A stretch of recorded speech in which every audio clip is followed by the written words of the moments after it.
जय हिंद मेरे प्यारे साथियों, कैसे आप सभी लोग।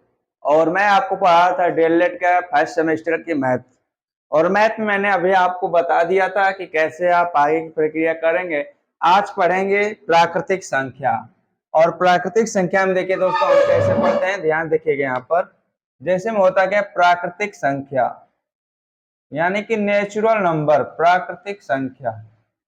ध्यान से देखेंगे आप लोग, नेचुरल नंबर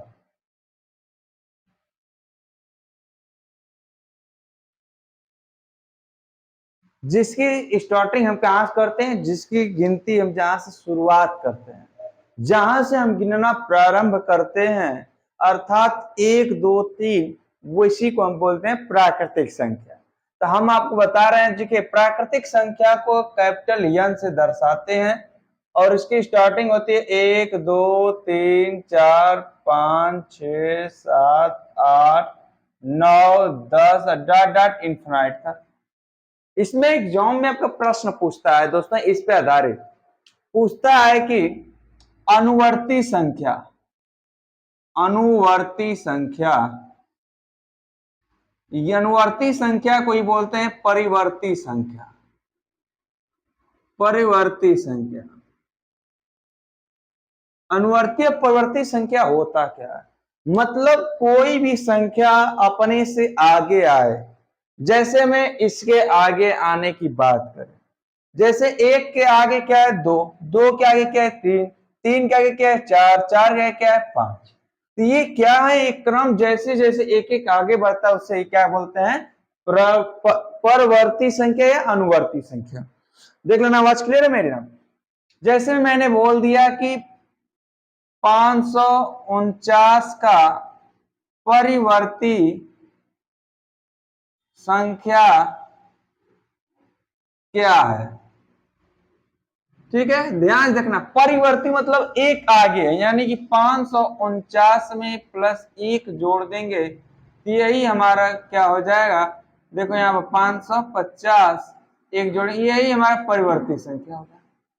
यही पर क्वेश्चन अगर पूछ दे कि 9999 का अनुवर्ती संख्या क्या है, ध्यान समझना, अनुवर्ती संख्या करना क्या मेरे प्यारे मित्रों, कोई भी संख्या रहे, परिवर्ती संख्या पूछे या अनुवर्ती संख्या पूछे, तो उसमें क्या करना, एक जोड़ देना है। मतलब 9999 में एक जोड़ देंगे। देखो यहाँ पर 9 1 10 को 0, फिर यहाँ पर 10 को 0 हासिल हो गया, फिर 9 1 10 को 0, 10 को 0, यहाँ पर 0, यहाँ पर 1 यानी 10। यही हमारा क्या हो गया आंसर, ये अनुवर्ती संख्या। फिर एक क्वेश्चन और पूछता है दोस्तों कि पूर्ववर्ती, पूर्ववर्ती मतलब इसके पहले, पूर्व मतलब पहले, वर्ती मतलब संख्या, यानी कि जो संख्या है। जैसे देखो यहाँ पर 10 के पहले 9 आ गया, 9 के पहले 8 आ गया, 8 के पहले 7 आ गया, 7 के पहले 6 आ गया। यानी अगर आपसे पूछे पूर्ववर्ती संख्या, पूर्ववर्ती संख्या क्या पूछे मेरे प्यारे मित्रों, पूर्ववर्ती संख्या। एक किसी की एक भाषा और होता है उत्तरवर्ती संख्या।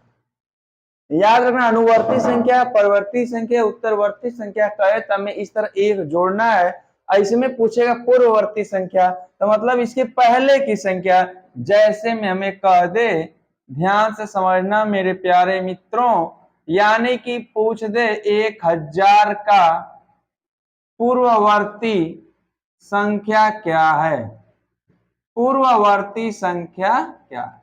पूर्ववर्ती का मतलब उससे एक पहले, मतलब 1000 में से हम एक घटा देंगे। आए घटाएंगे, देखो 9 0 में से एक जाएगा नहीं, हासिल है 10, 10 में से एक जाएगा 9, यहाँ भी 10 में अब दे दिया हासिल तो 9 बचा, यहाँ पर भी 9, यानी कि हमारा पूर्ववर्ती संख्या। इसी तरह एग्जाम में आता है, दे देता है सवाल किसका पूर्ववर्ती संख्या क्या है। जब पूर्ववर्ती कहेगा तो एक घटाना है, उत्तरवर्ती, पूर्व अनुवर्ती या परवर्ती संख्या कहे तो एक जोड़ना है, ठीक है। अगर आपसे पूछ दे एग्जाम में कि सबसे छोटी, सबसे छोटी प्राकृतिक संख्या क्या है, प्राकृतिक संख्या, तो जानते हैं सबसे छोटी प्राकृतिक संख्या स्टार्टिंग कहां से हमने किया, 1 से, इसलिए सबसे छोटी प्राकृतिक संख्या हमारी क्या है एक है मेरे प्यारे मित्रों, क्या है, एक है। बात समझ में आ रही कि नहीं मेरे प्यारे मित्रों, समझ में आ रही है ना, तो गलती आप नहीं करिएगा। फिर इसके बाद आता है प्राकृतिक संख्या के बाद, अगर देखिए मैंने पूर्ववर्ती बताया, अनुवर्ती बताया, परवर्ती बताया, सबसे छोटी प्राकृतिक संख्या क्या बताया। अगर बड़ी पूछे तो क्या कहेंगे, तो आप सबसे बड़ी पूर्व प्राकृतिक संख्या पूछेगा तो सबसे बड़ी प्राकृतिक संख्या क्या हो जाएगा, सबसे बड़ी प्राकृतिक संख्या। आपका प्रश्न में एक चीज दिया रहेगा, या तो आप इन्फिनाइट मारो, अगर इन्फिनाइट मतलब अपरिभाषित या अनंत न दिया रहे, इसे बोलते हैं अपरिभाषित या अनंत।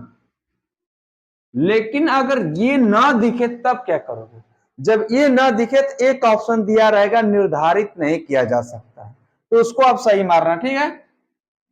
जब ये ना दिया रहे तब के लिए बता रहा हूं कि क्या मारना, निर्धारित नहीं किया जा सकता, ठीक, निर्धारित नहीं किया जा सकता है, ठीक है मेरे प्यारे मित्रों। फिर देखो इसके बाद जो आता है होल नंबर, पूर्ण संख्या। देखो यहां पर होल नंबर यानी कि पूर्ण संख्या। मैं जो बता रहा हूं ध्यान से समझने की कोशिश करना मेरे प्यारे मित्रों। सॉरी, होल नंबर को हम डब्ल्यू से दर्शाते हैं, किससे, होल। अब प्राकृतिक संख्या के पहले बस जीरो जोड़ देंगे, यानी जो प्राकृतिक संख्या है उसके पहले क्या कर देंगे, जीरो जोड़ देंगे, तो कौन सी संख्या हो जाएगी, होल नंबर। और इसकी शुरुआत जीरो से करते हैं, 0 1 2 3 4 5 6 7, ऐसे कहां कहां इंफिनाइट तक, यानी कि अनंत तक।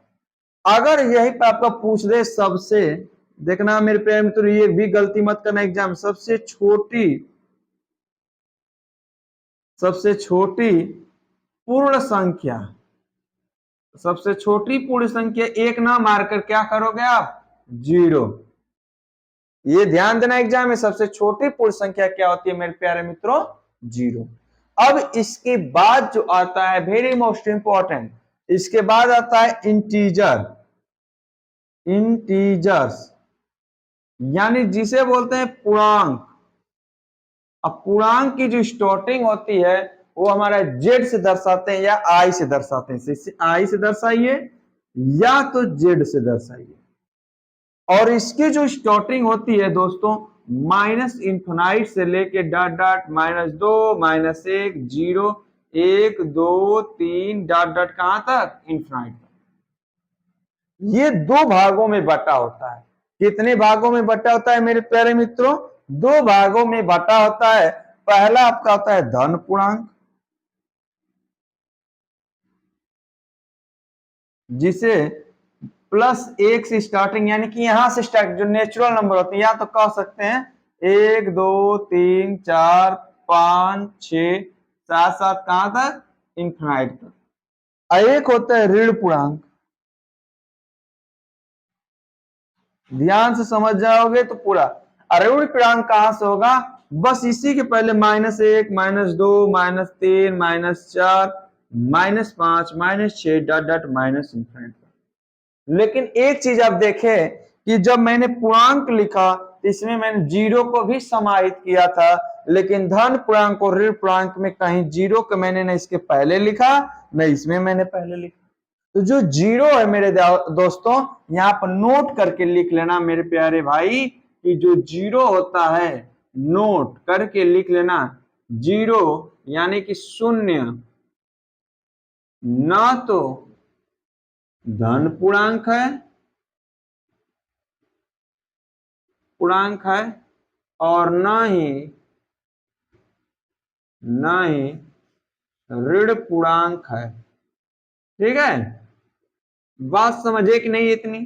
अगर आपसे पूछेगा कि सबसे छोटी पूर्णांक क्या है या सबसे बड़ा पूर्णांक क्या, अभी तक के क्वेश्चन नहीं पूछा है, बल्कि ये पूछ दिया है प्लस में, यानी कि शून्य क्या है। प्रश्न आपका आ गया है शून्य यानी कि क्या है। ऑप्शन आपका 4 देगा दोस्तों। ऑप्शन ए धन पूर्णांक, ऑप्शन बी ऋण पूर्णांक, ऑप्शन सी पूर्णांक, ऑप्शन डी इनमें से कोई नहीं। इनमें से कोई नहीं। आप सभी लोग कमेंट करके बताओ मेरे प्यारे मित्रों कि इसमें से कौन सा सही होगा, और आपका मैं कमेंट इंतजार करता हूं। आप लोग तुरंत बताइए कि इसमें से कौन होगा, इसमें गलती आप नहीं करोगे। बताओ मेरे प्यारे मित्रों क्या होगा। तो आप जानते हैं कि मैंने लिखवाया कि ना शून्य जो है ना तो धन पूर्णांक है और ना ऋण पूर्णांक है, यानी कि ये दोनों तो ऐसे ही ऑलरेडी कट गए। बचा पूर्णांक है कि इनमें से कोई नहीं है। तो मैंने पूर्णांक में जीरो मैंने देखो यहाँ पे लिखा है ना, तो हमारा ऑप्शन क्या सी सही हो जाएगा, यानी कि पूर्णांक है इसलिए हमारा सी हो जाएगा। बात समझ में आई। चलो इसके आगे देखते हैं, जल्दी स्क्रीनशॉट ले लो आप लोग सभी। देखो दोस्तों, अब आते हैं हम सम संख्या किसे कहते हैं। देखो एग्जाम में आता है, लड़के गलती करते हैं, आप गलती मत करना। सम संख्या, सम संख्या मतलब इवन नंबर। इवन नंबर किसे कहते हैं, ठीक है। ऐसी संख्याएं जो दो से विभाजित होती हैं उसे हम सम संख्या कहते हैं। ऐसी संख्याएं, ऐसी संख्याएं जो दो से, यहां दो इस तरह लिख देता हूं, दो से विभाजित होती हैं, विभाजित होती हैं, उसे सम संख्या कहते हैं। सम संख्या कहते हैं। यदि इकाई के अंक पर, इकाई के अंक पर 0, 2, 4, 6, 8 आए तो वह संख्या 2 से विभाजित होगी, विभाजित होगी। देखो कैसे, जैसे में अगर हम लिखने लिख दिया कि 250, 1252, 1394, यहाँ पे लिख दिया 9996, यहाँ पे लिख दिया 77,598, यहाँ पे मैंने दे दिया 1000। ठीक, ऐसे लिख दिया। देख रहे हो, जिसके इकाई का अंक मतलब यहां पर अगर 1, 2, 4, 6, 8 0 आए तो संख्या 2 से विभाजित होगी। ठीक है। अब इसी तरह आपको आता है विषम संख्या। विषम संख्या यानी कि ऑड नंबर। देखना, ऐसी संख्या जो 2 से विभाजित नहीं होती है, ऐसी संख्या जो 2 से विभाजित नहीं होती है, विभाजित नहीं होती है तथा होती तथा इकाई अंक के स्थान पर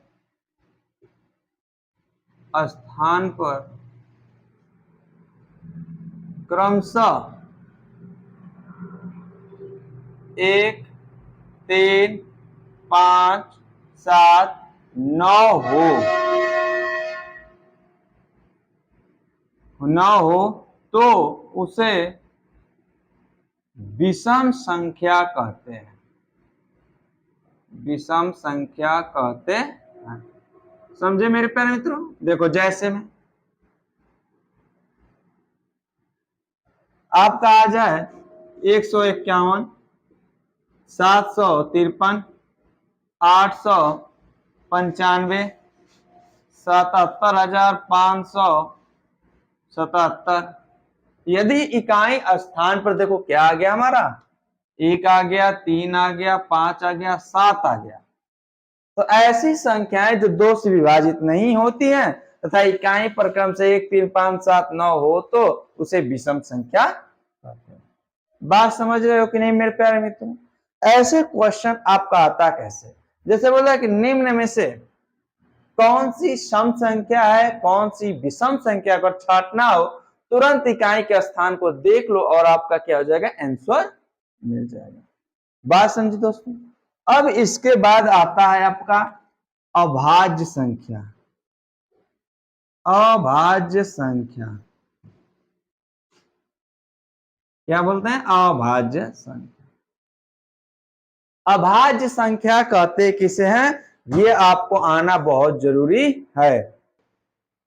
देखिए अभाज्य संख्या इसे बोलते हैं प्राइम नंबर्स भी, यानी प्राइम नंबर्स।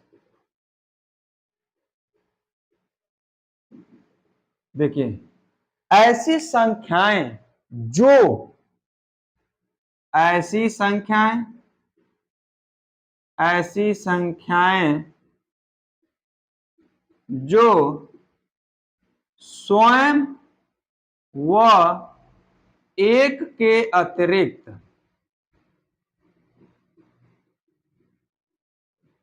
किसी अन्य संख्या से विभाजित नहीं होती हैं, विभाजित नहीं होती हैं, उसे अभाज्य संख्या कहते हैं। यानी कहने का मतलब क्या मेरे प्यारे मित्रों, समझना बहुत अच्छे तरीके से कर, ऐसी संख्या जो स्वयं व एक के अतिरिक्त विभाजित नहीं होती हैं। जैसे में देखो कौन कौन सी हैं,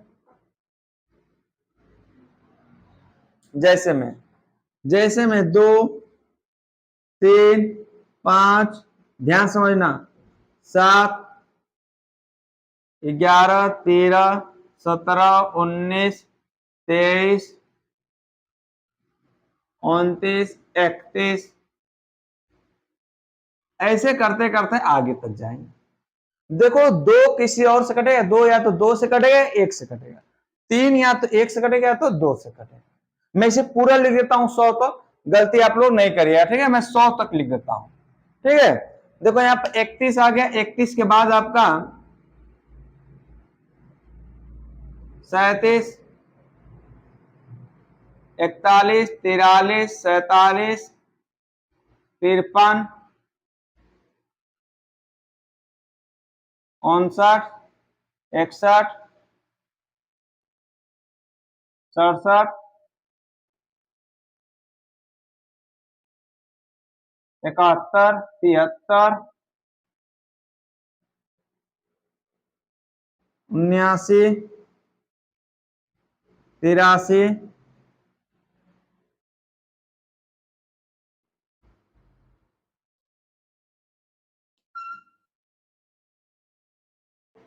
अचानक से लाइन चली गई दोस्तों, तो फिर जनरेटर स्टार्ट कर दिया गया, ठीक है? चलो देखो यहाँ पर मैंने अभी बताया 83 हो गया, 89, फिर 93, फिर आपका 97। अब काउंटिंग कर लेते हैं, थोड़ा सा देख लेते हैं, 1, 2, 3, 4, 5, 6, 7, 8, 9, 10, 11, 12, 13, 14, 15, 16, 17, 18, 19, 20, 21, 22, 23, 24, 25, 26 हो गया। यानी कि एक कहीं ये नहीं होगा, देखो यहाँ पे यही गड़बड़ हो रहा था, यानी कि 97 डायरेक्ट होगा, यानी कि हमारा यहाँ पर 97 हो जाएगा, ठीक है? यानी कि हमारा टोटल यहां तक आ गया। तो आपने देखा कि 1 से लेकर, पहले मैं कुछ बताना चाहता हूं, ध्यान रखना, नोट लिख लेना है यहां पर, एक अभाज्य और भाज्य संख्या नहीं है, ठीक है? एक देख रहे हो कहीं यूज हुआ है इसमें, नहीं ना? तो एक ना तो हमारा भाज्य है ना तो भाज्य संख्या है, पहला पॉइंट है ये। दूसरा पॉइंट, एक से लेकर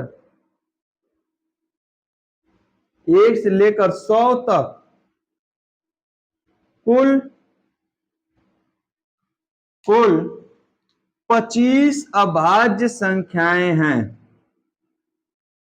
कुल 25 अभाज्य संख्या है। ठीक, ये आपको आना चाहिए मेरे प्यारे। इतना आपको अगर आता है तो बहुत ही अच्छा। स्क्रीनशॉट लो, तुरंत आगे बताता हूं मेरे प्यारे मित्र, स्क्रीनशॉट ले लो, तुरंत बताता हूं आपको। बताइए, इसे आपको हो गया? अगर आपसे पूछेगा कि एक में एक चीज देखे होंगे, यहां तक आप काउंटिंग किए तो केवल 2 ही ऐसा संख्या है जो सम अभाज्य संख्या है, और सब देख रहे हो कि विषम अभाज्य संख्या है। देखो, तो आपसे पूछेगा तो यानी कि लिख लो तीसरा पॉइंट, 2 सम अभाज्य संख्या है। आज 2 ही सबसे छोटी अभाज्य संख्या। एक पॉइंट और लिख लो, चौथा पॉइंट, 2 सबसे छोटा अभाज्य संख्या है। अभाज्य संख्या, ठीक, स्क्रीनशॉट ले लिए होंगे। चलो आगे देखते हैं मेरे प्यारे मित्रों।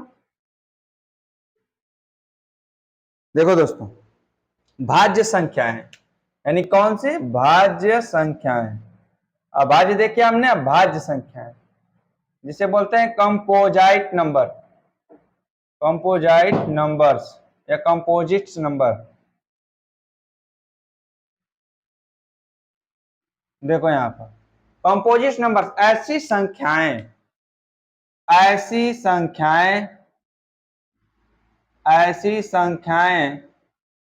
जो स्वयं एक एवं एक के अतिरिक्त कम से कम एक और संख्या से विभाजित हो तो उसे भाज्य संख्या कहते हैं। भाज्य संख्या कहते हैं। ध्यान रखना, कहां कह रहा है? ऐसी संख्या जो स्वयं से भी हो, एक से भी हो, और इसके अलावा भी एक से हो। तो जैसे में इसकी स्टार्टिंग जो होती है दोस्तों, जैसे इसका स्टार्टिंग जो होता है वो हमारा 4 से होता है। 4, फिर 6, 8, 9, 12, 14, 15 डॉट डॉट ऐसे करते हुए। देखो 4 जो है 1 से भी विभाजित होगा, फिर 4 4 से भी विभाजित होगा, और 4 ही 2 से भी विभाजित होगा। तो आपको एग्जाम में पूछेगा सबसे छोटी भाज्य संख्या कौन है? तो जब सबसे छोटी जो भाज्य संख्या होगी वो क्या होगी? 4 होगा। ठीक, ये था हमारा क्वेश्चन। अब अगला पढ़ते हैं हम लोग परिमेय संख्या। परिमेय संख्या, ये एग्जाम में आपका सीधा क्वेश्चन पूछेगा, परिमेय संख्या किसे कहते हैं? अर्थात रेशनल नंबर। ऐसी संख्याएं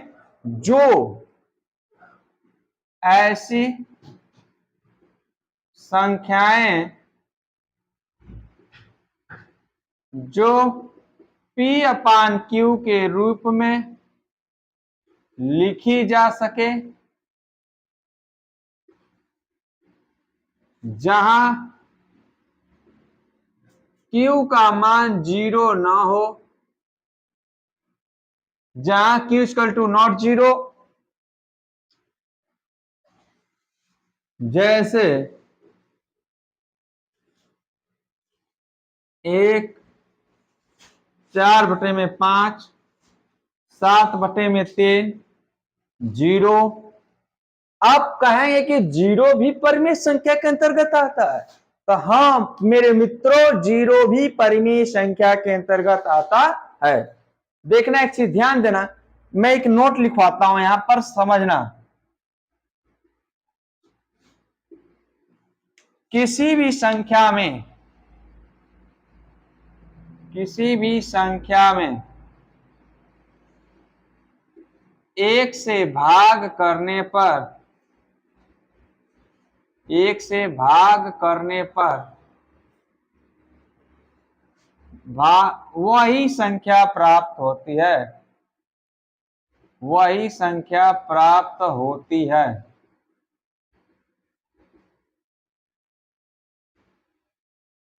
अगर मैं जीरो में अगर एक से भाग दूंगा तो इसका जो मान आएगा वो जीरो ही आएगा। तो जो जीरो बटे में एक लिखे तो हमारा P अपान Q का रूप ले लिया कि नहीं ले लिया। और मैंने कहा था Q का मान जीरो नहीं होना चाहिए, बल्कि P का मान जीरो हो जाए उससे कोई दिक्कत नहीं, लेकिन Q का मान जीरो नहीं होना चाहिए। अर्थात जीरो में अगर एक से भाग देंगे तो उसका मान जीरो होता है, अगर एक में हम एक से भाग देंगे तो उसका मान एक होगा, यदि हम 100 में एक का भाग देंगे तो उसका मान 100। बात समझ गए। तो जो एक है वो भी आपका परिमेय संख्या है, जो जीरो है वो भी परिमेय संख्या है, और 4/5 भी परिमेय संख्या। इसके बाद आता है हमारा अपरिमेय संख्या। अपरिमेय संख्या जिसे हम बोलते हैं इर्रेशनल नंबर।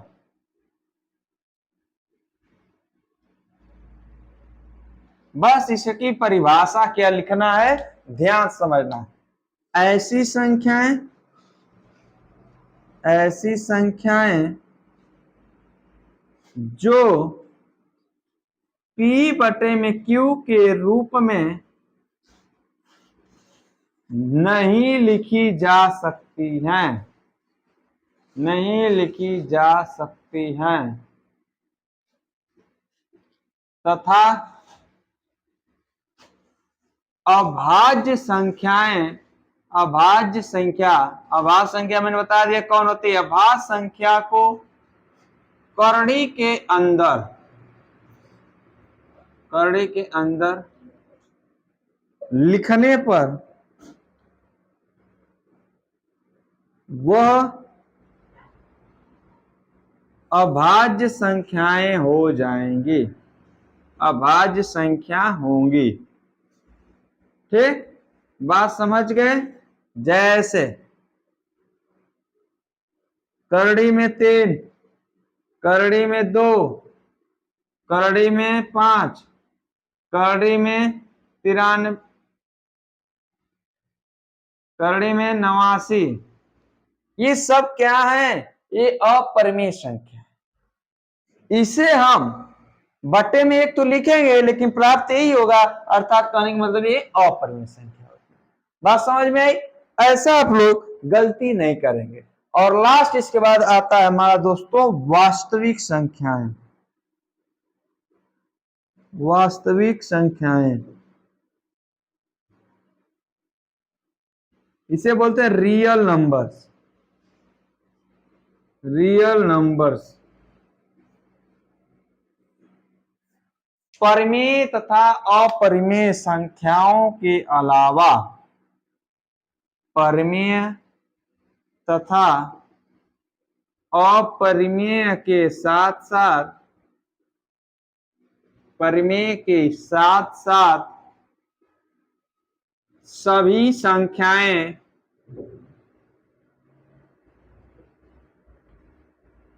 सभी संख्याएं वास्तविक संख्याएं कहलाती हैं, वास्तविक संख्याएं कहलाती हैं, कहलाती। मतलब इसके ऊपर जितना भी मैंने अभी पढ़ाया, नेचुरल नंबर प्राकृतिक संख्या से लेकर कहां तक, अपरिमेय संख्याएं तक, वो सभी वास्तविक संख्याएं होती हैं। बात समझ में आ गई मेरे प्यारे मित्रों। आपको बात समझ में आई कि नहीं? अगर बात समझ में आ गई होगी तो बहुत ही अच्छा है। अब एक चीज मैं बता रहा हूं, उसे देखना आगे। चलो देखते हैं। देखो दोस्तों, अभी मैंने परिमेय अपरिमेय बता दिया, समझ में आ गया ना। देखो, यदि मैं कुछ प्रॉपर्टीज लिखवाता हूं, उसे लिख लो, नोट। नंबर 1, परिमेय तथा अपरिमेय संख्याओं का योग तथा अंतर भी अपरिमेय संख्या होती है। अपरिमेय संख्या होती है। देखो जैसे परिमेय हो गया, 3 को मैंने करड़ी में 2 से जोड़ दिया, एक ऐसी संख्या होगी, यानी परिमेय है अपरिमेय है तो इसको बोल देंगे, जो टोटल प्राप्त होगा उसे बोलेंगे अपरिमेय संख्या। ठीक, अगर मैं यहां पर लिख दिया करड़ी में 5 - 2, ये देखो क्या है, अपरिमेय है, ये परिमेय है, अगर 5 या अंतर भी होगा तो इसे बोलेंगे अपरिमेय संख्या। ठीक, दूसरी प्रॉपर्टीज ये हो जाएगी, यानी गुण, परिमेय तथा अपरिमेय संख्या का गुणनफल